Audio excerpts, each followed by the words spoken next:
Imagine waking up in a world where the fastest thing on land is a horse. Factories can only operate where rivers are strong enough to turn their wheels. Ships can cross oceans only when the wind cooperates.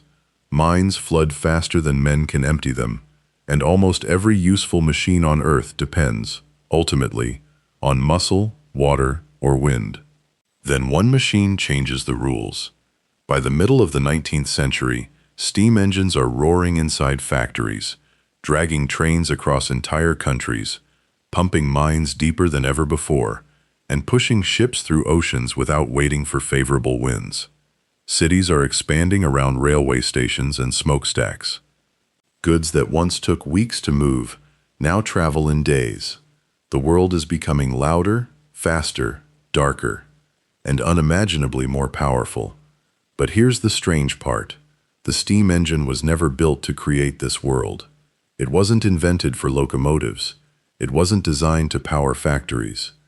And nobody built the first practical engines because they dreamed of transforming civilization. They were trying to solve a much simpler problem: water.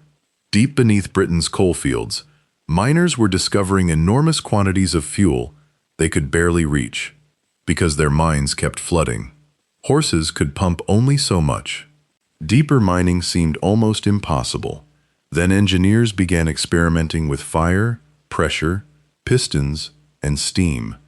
And what started as a desperate attempt to keep mines dry would eventually help power the Industrial Revolution, create the railway age, transform global trade, reshape cities, and change humanity's relationship with energy forever.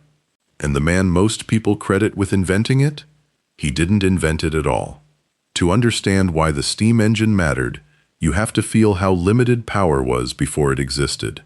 For most of human history, if you wanted to grind grain, you turned a millstone by hand, used animals, or built beside a river strong enough to drive a water wheel. If you wanted to cross an ocean, you raised sails and hoped the wind agreed with your schedule. If you wanted to move a heavy load across land, you needed horses, oxen, men, and patience.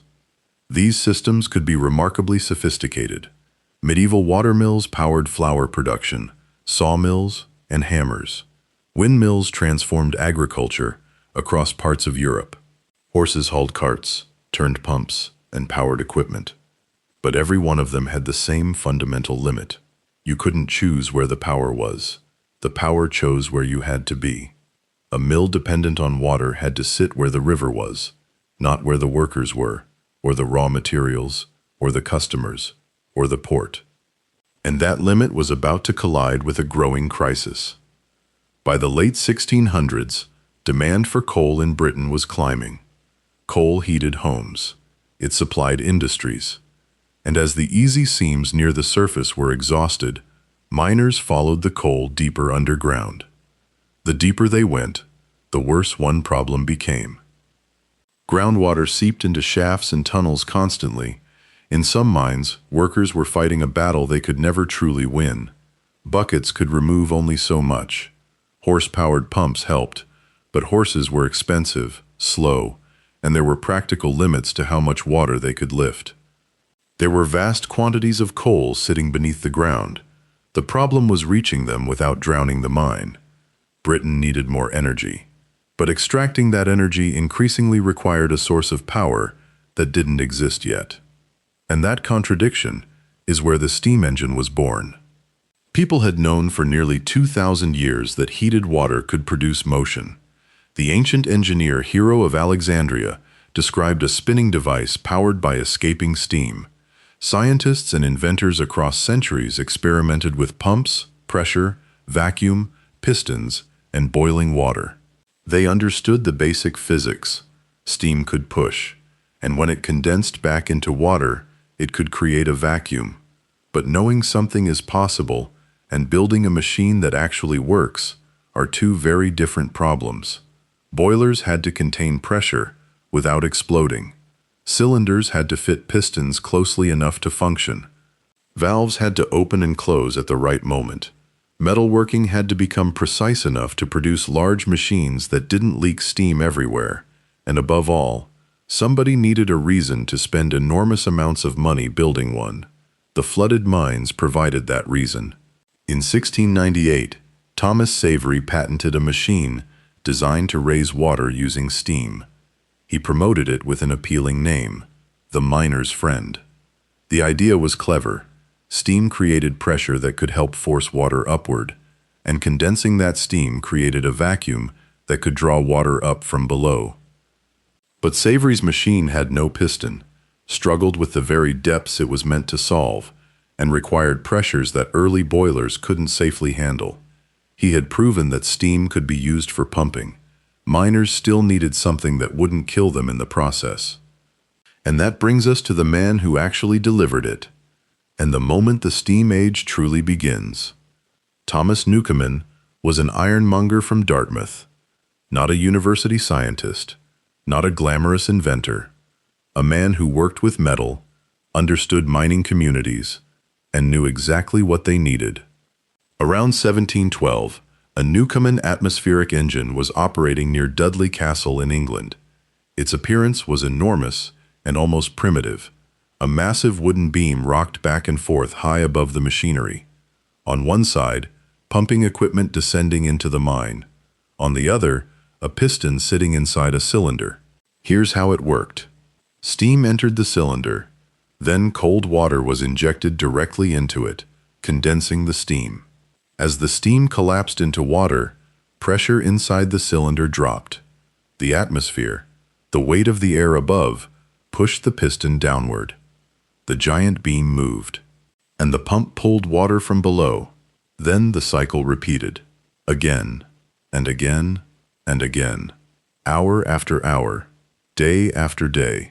By later standards, it was painfully slow. It wasted enormous amounts of heat. It consumed staggering quantities of coal. But none of that changes the most important fact. It worked. For the first time, a practical steam engine was doing heavy industrial labor that no number of horses could match. And because many of these machines sat directly at coal mines, where low-quality fuel was cheap and abundant, their terrible efficiency was tolerable. You were burning coal to pump water so you could dig more coal. The math worked, even when the engineering was wasteful. More Newcomen engines appeared across Britain, and eventually elsewhere in Europe. They drained mines. They allowed miners to go deeper. They helped produce more coal. But every single stroke, the engine was throwing away energy. The same cylinder was heated by steam, then cooled to condense it, then heated again, then cooled again, over and over. It was like trying to keep a room warm while pouring ice water on the walls every 30 seconds. For more than 50 years, that waste remained one of steam power's greatest weaknesses, until a young instrument maker in Scotland started asking why. James Watt did not invent the steam engine. That fact is worth stating clearly, because his name became so inseparable from steam that generations of people came to believe he did. When Watt began working on the problem, Newcomen engines had already been pumping mines for decades. What Watt did was arguably more important than inventing the thing from scratch. In the 1760s, Watt was working as an instrument maker at the University of Glasgow when he examined a model Newcomen engine. He was immediately frustrated by how much fuel it consumed. The problem was obvious once you thought about it, but nobody had solved it. Every time cold water condensed the steam inside the cylinder itself cooled down. Then the next batch of steam had to reheat all that metal before the engine could do useful work again. Enormous amounts of energy disappeared into warming up the same piece of iron, over and over. Watt began searching for a way to keep the main cylinder hot throughout the entire cycle. Then came the breakthrough. What if the steam didn't need to condense inside the working cylinder at all? What if it could be piped somewhere else, into a separate chamber, a separate condenser, keep the hot cylinder hot, do the cooling somewhere else? It sounds almost obvious once you hear it, but that's true of many of history's most consequential engineering insights. The question isn't whether it sounds simple afterward. The question is whether anyone saw it before. By separating condensation from the working cylinder, Watt could dramatically reduce wasted heat. That meant less coal for the same amount of useful work. And that changed the economics of steam power entirely. A machine that had only made financial sense beside a cheap coal mine could now become practical in far more places. Watt received his patent in 1769, but having a brilliant idea and building a reliable industrial machine are two entirely different challenges. Watt needed precision cylinders that didn't exist yet. He needed financing. He needed manufacturing expertise. He needed customers willing to gamble on something new. And for years, progress was painful. His first major backer, John Roebuck, ran into serious financial trouble. Watt's engine could easily have become one more promising invention that never made it out of the workshop. Then he found Matthew Boulton, and steam stopped being an engineering project. It became a business. Boulton was exactly the partner Watt needed. Where Watt could be cautious, perfectionistic, and consumed by technical details, Boulton was ambitious, commercially aggressive, and deeply connected to Britain's expanding manufacturing world. He operated the Soho manufactory near Birmingham, one of the most impressive industrial establishments in the country. Boulton saw what Watt's engine could become. Not just a better mine pump, a new source of power for any industry that needed it. Their partnership changed everything. By the 1770s, Boulton and Watt engines were entering practical service, and the way they sold them was remarkably clever. Instead of charging one enormous price for the machine, they could profit partly from the fuel savings their engines delivered compared to older Newcomen designs. Efficiency itself became something you could sell. If you're watching this and you've started to realize that the steam engine wasn't invented by one genius in one flash of inspiration, that it was built by dozens of people solving different problems across generations, subscribe to this channel. Because every history we tell here follows the real chain of events, not the simplified version. Now, Boulton and Watt had built a dramatically better engine, but steam power still had one massive limitation holding it back from transforming the world. It could only pump. This is the moment most history videos rush past, and it's the single most important transition in the entire story. Every steam engine built so far, Newcomen's, Savery's, Watt's, was fundamentally a pumping machine. A beam went up, a beam went down. That was perfect for lifting water out of mines. But factories didn't need beams going up and down. They needed shafts turning continuously, wheels rotating, machines spinning hour after hour. For steam to transform manufacturing, to become the engine of the Industrial Revolution, and not just a mining tool, it had to learn how to turn. Boulton and Watt developed engines capable of producing rotary motion. Instead of merely raising and lowering a pump rod, steam could now drive a rotating shaft, and once a shaft could rotate, the possibilities exploded. Textile equipment, flour mills, brewing machinery, rolling mills, machine tools. Any industrial process that needed continuous mechanical power could now, in principle, be driven by steam. Watt also improved the engine in other critical ways. Double-acting designs allowed steam to drive the piston in both directions, not just one. Flywheels smoothed the motion. Governors regulated speed automatically.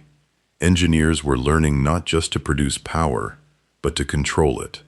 And once a steam engine could reliably turn a shaft, the geographical rules of manufacturing, rules that had existed for thousands of years, began to break. Water power didn't vanish overnight. For years, water wheels remained cheaper and highly effective in the right locations. But steam offered something water never could: freedom from the river. A manufacturer could now choose a site because it was near workers, or coal, or a canal, or a port, or a growing city. Power became portable, not yet in the sense of locomotives, but geographically. You could install it wherever economic activity already made sense. By the late 18th century, steam engines were spreading into industries far beyond mining. And as factories expanded, they demanded more fuel. That fuel was coal, which created an extraordinary feedback loop. The steam engine had originally been built to help miners extract coal. Now coal was feeding steam engines that were transforming industry. Steam helped produce more coal. More coal powered more steam, and the cycle accelerated, each revolution feeding the next. But even the best Watt engines still had one fundamental limitation. They were enormous, heavy, designed to use steam at relatively low pressure. That was fine when the machine stayed bolted to the floor of a factory, but what if the machine itself had to move? For that, engineers needed more power from less weight. And that meant taking a risk James Watt had spent years warning everyone against. Richard Trevithick grew up in Cornwall, surrounded by mining. That mattered because Cornwall had a specific problem. Its mines were deep, its pumping demands were enormous, and coal had to be shipped in from elsewhere, making every pound of fuel precious. Engineers there didn't just use steam engines. They lived and breathed the economics of every stroke. Trevithick became fascinated by a possibility that terrified the establishment: high-pressure steam. The advantage was obvious. Higher pressure could produce greater force from a smaller, lighter engine. And once an engine became small enough and light enough, a revolutionary possibility appeared. It could carry itself. The danger was equally obvious. Pressure is stored energy, and early boilers were built with materials and manufacturing techniques far less reliable than anything we'd recognize today. A boiler failure at high pressure could be catastrophic, an explosion that tore through metal, wood, and anyone standing nearby. Watt considered high-pressure steam reckless. He had spent his career making steam safer and more efficient at low pressure. To him, high pressure was an unnecessary gamble. Trevithick pushed ahead anyway. In 1801, he demonstrated a road-going steam vehicle known as the Puffing Devil. It was primitive, unreliable, and astonishing. A machine powered by steam was carrying people on a road without a single horse. Then, in 1804, he demonstrated a steam locomotive on rails at the Penydarren Iron Works in Wales. It hauled a substantial load over several miles. The concept worked. The infrastructure didn't. The locomotive was so heavy, it cracked the cast iron rails, which had never been designed for that kind of weight. Trevithick never built the railway empire his experiments seemed to promise. He spent years pursuing engineering projects in Britain and South America, suffered financial difficulties, and died with little wealth. But his idea survived. High-pressure steam had proven that an engine could move under its own power. Others would take that proof and build something the world had never seen. And what they built would change human civilization more dramatically than almost any technology before or since. Before railways, distance was stubborn. A good road could improve a journey. A fast horse could shorten it. Canals could move heavy loads with remarkable efficiency. But land transportation still operated within limits that hadn't fundamentally changed in thousands of years. Getting from one city to another took as long as an animal could walk or a barge could float. George Stephenson didn't invent the steam locomotive. Trevithick and others had already proven the concept. What Stephenson did was something equally important. He helped turn an experimental machine into the heart of a practical railway system. He worked in the coal fields of northern England, where rail tracks already existed for moving coal wagons. Steam locomotives gradually became more reliable. Rail technology improved. And in 1825, the Stockton and Darlington Railway opened, using steam locomotives to haul freight and passengers. It was a glimpse of what was coming, but only a glimpse. 4 years later came the Rainhill Trials, a competition to decide how the Liverpool and Manchester Railway would power its trains. The most famous machine to emerge was Rocket, built by George Stephenson's son Robert and his company. Rocket wasn't the first locomotive, but it demonstrated a combination of engineering advances that pointed directly toward the future. Then, in 1830, the Liverpool and Manchester Railway opened for regular service. a major intercity railway connecting two of Britain's most important industrial cities. And suddenly, the implications of steam transportation were impossible to ignore. Passengers traveled between the two cities at speeds that felt dangerous, because for people who had never moved faster than a galloping horse, 30 miles per hour genuinely was dangerous. Newspapers described the sensation. Some passengers were thrilled, others were physically terrified. But the real revolution wasn't speed for its own sake. It was what speed did to everything else. Factories could receive raw materials on a schedule, instead of waiting for weather and road conditions. Finished goods could reach distant markets in hours instead of days. A manufacturer in Manchester could sell to customers in Liverpool as easily as to customers across the street, and the economic geography of an entire country began reorganizing itself around where the tracks went. Towns that got a railway station grew. Towns that didn't withered. Entire regional economies rose or fell based on whether iron rails reached them. And railways created a problem nobody had anticipated: time itself. Before trains, different towns kept slightly different local times, based on the position of the sun. Nobody cared. If Bristol was 10 minutes behind London, it made no practical difference when the fastest connection between them took a full day. But when trains began running on timetables across long distances, those differences became dangerous. A 10-minute discrepancy could mean a collision. Railway networks helped push Britain, and eventually the world, toward standardized time. Steam hadn't just changed how fast people moved through space. It was changing how humanity organized time itself. And railways were only half the transportation revolution. While steam was conquering land, engineers were attacking an even older limitation at sea. Sailing ships had crossed oceans for centuries. They could be fast, elegant, and magnificently engineered, but every ship that depended on canvas and wind shared the same vulnerability. They couldn't control the force that moved them. Wind could blow strong or barely blow at all. It could come from the wrong direction for days. A voyage could arrive ahead of schedule or weeks late. No amount of seamanship could reliably cancel what the atmosphere decided to do. Steam offered something no sail ever could: carry your own power. Early steamboat experiments appeared in several countries.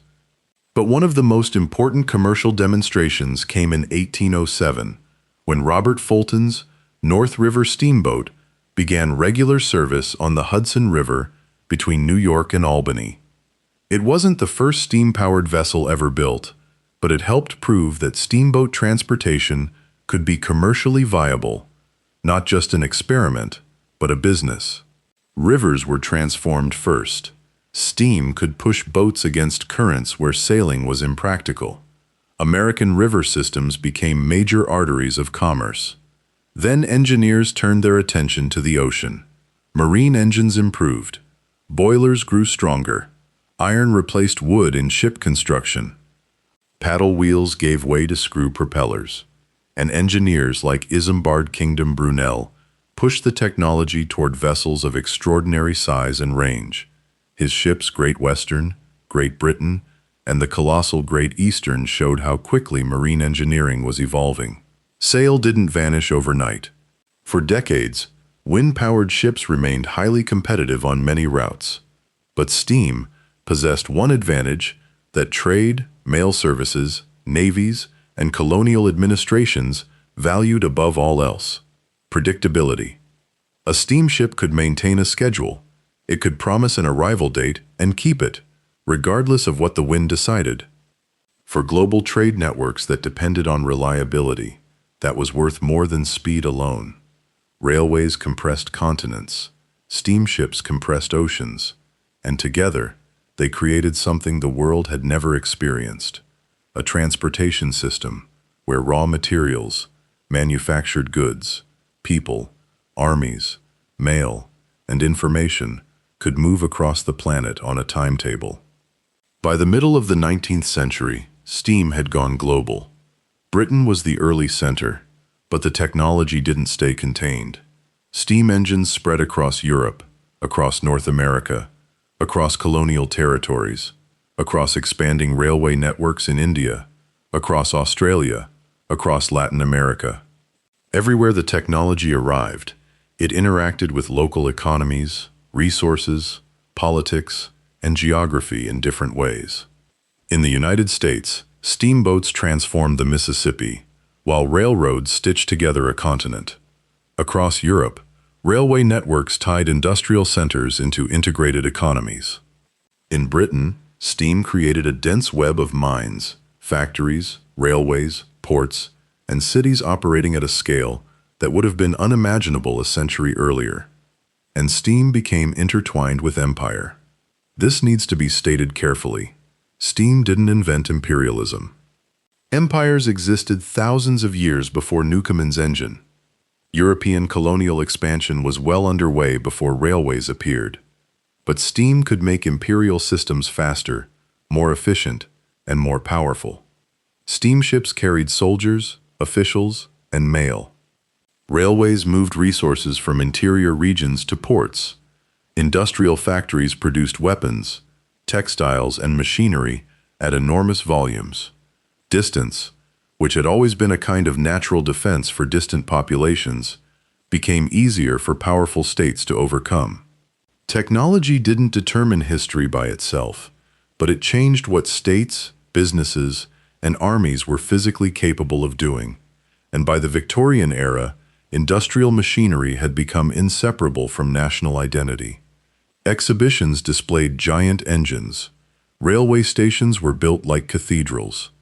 Engineers became celebrities. To millions of people, steam represented humanity breaking through the old natural limits that had constrained civilization for millennia. But every column of smoke rising from a chimney told a second story that the exhibitions preferred not to display. The industrial city could look magnificent from a distance.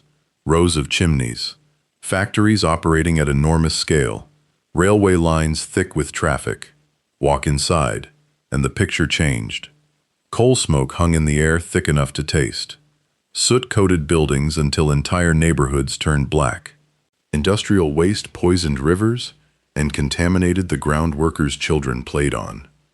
Housing grew around factories faster than sanitation could keep pace, packing families into streets where disease moved as efficiently as the trains moved freight.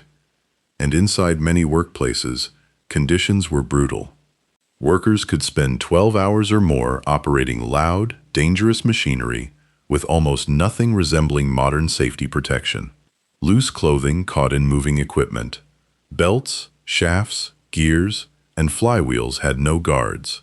Children were employed across many industries during the early Industrial Revolution. Miners worked deep underground in environments that could kill them through collapse, gas, flooding, or explosion on any given shift. Steam had helped miners conquer water. It had not made mining safe. Then there were the boilers.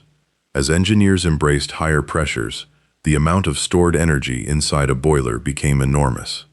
When a boiler failed, through bad design, poor maintenance, or operator error, the explosion could tear through a factory, a steamboat, or a locomotive with devastating force. Governments gradually introduced inspections and regulations. Engineering standards improved. Metallurgy improved. But industrial safety was built partly on lessons paid for with human lives. And there was a broader consequence that nobody in the 18th or early 19th century could have fully grasped. Steam had allowed industrial civilization to exploit fossil energy on an unprecedented scale. Coal had been burned long before Newcomen. But industrialization multiplied demand beyond anything previous centuries had imagined. Machines enabled deeper mining. Railways moved coal. Factories consumed it. The same energy system that freed humanity from the limits of muscle and wind had tied economic growth to burning carbon, a relationship the world is still trying to untangle today. The dark smoke above those industrial cities wasn't just pollution, it was evidence of a new relationship between civilization and the planet. By the late 19th century, the classic steam engine, the great beam engine, the hissing locomotive, the clanking factory workhorse was facing serious competition. Electric motors arrived, internal combustion engines arrived, diesel engines arrived. Factories increasingly preferred electrical power because it could be distributed throughout a building without giving every machine its own steam plant. Cars adopted gasoline, trucks adopted diesel. And by the middle of the 20th century, diesel and electric locomotives were replacing steam on railways across the world. The giant steam locomotive, the most dramatic symbol of industrial power, disappeared from regular service in country after country. To ordinary people, the steam age appeared to be over. But here's the twist nobody tells you. Steam never actually went away. It just changed shape. In the 1880s, engineer Charles Parsons developed the steam turbine. Instead of pushing a piston back and forth inside a cylinder, high-pressure steam flowed across rows of precisely angled blades, producing smooth, high-speed rotary motion. For generating electricity, which is what the modern world runs on, turbines were transformative. And this is where the story circles back in a way that should make you rethink everything you assumed about old technology. In a coal-fired power station, coal heats water. Water becomes steam. Steam turns a turbine. The turbine spins a generator. Electricity flows out.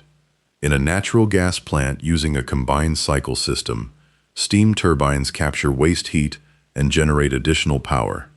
And nuclear energy? A nuclear reactor sounds like the opposite of an 18th century steam engine. But look at what the system actually does. The reactor produces heat. That heat produces steam. The steam turns turbines. The turbines generate electricity. The source of heat changed. The machinery became unimaginably more sophisticated. But the fundamental idea, use heat to create vapor, use that vapor to produce mechanical motion, use that motion to do useful work, is recognizable. It's the same principle Newcomen used to pump water out of a flooded English mine more than 300 years ago. Steam didn't die. It evolved. And it's still generating a substantial share of the world's electricity right now, while you're watching this. And that brings us back to where the story started. Water. Newcomen wanted to remove it from mines. Watt wanted to waste less fuel while doing it. Trevithick wanted to make the engine light enough to move. Stephenson put that power on rails. Marine engineers carried it onto the oceans. Factories organized entire cities around it. Industrial nations built economies on top of it. And generations of engineers transformed the technology again and again, until the giant wooden beam rocking above a coal mine became a turbine spinning inside a nuclear power plant. No single inventor created the steam age. No single machine triggered the Industrial Revolution. And no technology built the modern world by itself. But before steam, civilization ran on whatever energy nature happened to deliver. The strength of animals, the flow of rivers, the movement of air. After steam, humans could dig energy from beneath the ground, release it through fire, and convert it into mechanical power almost anywhere they could deliver fuel and water. The world before steam moved at the pace nature allowed. The world after steam moved at the pace machines could sustain. And once humanity felt that kind of power, once it experienced what happened when you broke free from muscle and wind and weather, there was no going back. If this story changed the way you think about the machines behind the modern world, like the video and subscribe. There are technologies we use, depend on, and walk past every single day, whose histories are far bigger than they appear.